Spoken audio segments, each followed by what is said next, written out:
Maintenant, on va voir comment calculer et analyser le taux de rendement interne d'un investissement. Tout d'abord, nous avons dressé plusieurs investissements qui génèrent chacun des flux de trésorerie. Pour calculer le TRI, on utilise sur Excel la formule TRI, on choisit ensuite la plage des cash flows, y compris le montant de l'investissement initial. En utilisant le taux d'actualisation que nous avons choisi, on obtient alors le TRI. On calcule de la même manière le TRI pour l'ensemble des investissements dressés dans ce tableau. Alors, comme vous pouvez le remarquer, nous avons la même somme ou la même valeur des cash flows de chaque investissement. Donc, tous les investissements sont égaux en termes de cash flow et égaux également en termes de coût d'investissement. Pourtant, nous avons des TRI qui sont différents.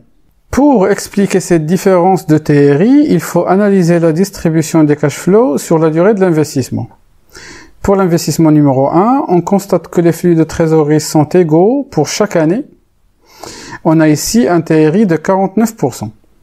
Pour la deuxième année, la somme totale des cash flows est récupérée dans 9 ans au lieu de 10 ans, avec une récupération de $200 la 9e année, ce qui donne par rapport au premier un TRI de 51%.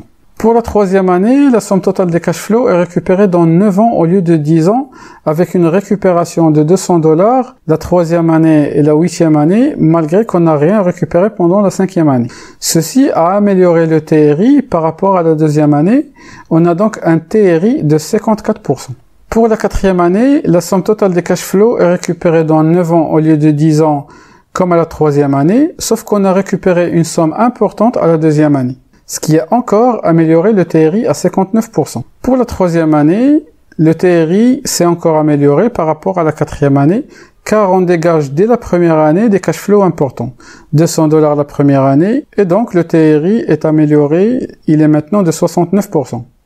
Vous pouvez constater dans la sixième année qu'on a le TRI le plus faible, car on n'a rien récupéré pendant 4 ans, puis on récupère la moitié la 5e année, et on n'a rien récupéré jusqu'à la 10e année, on récupère l'autre moitié. Donc ici, on a un TRI qui est le plus faible par rapport aux autres investissements. Pour l'investissement 6 et 7, on génère la moitié des cash flows dans la 5e année. Et l'autre moitié est générée pour l'investissement 6 à la 10e année et pour l'investissement 7 à la 9e année. Ce qui a amélioré le TRI du 7e investissement par rapport au TRI du 6e investissement. Puisque dans le 7e investissement, on récupère la moitié à la 9e année. Pour l'année 8, nous avons un TRI amélioré que celui de l'année 6 et de l'année 7.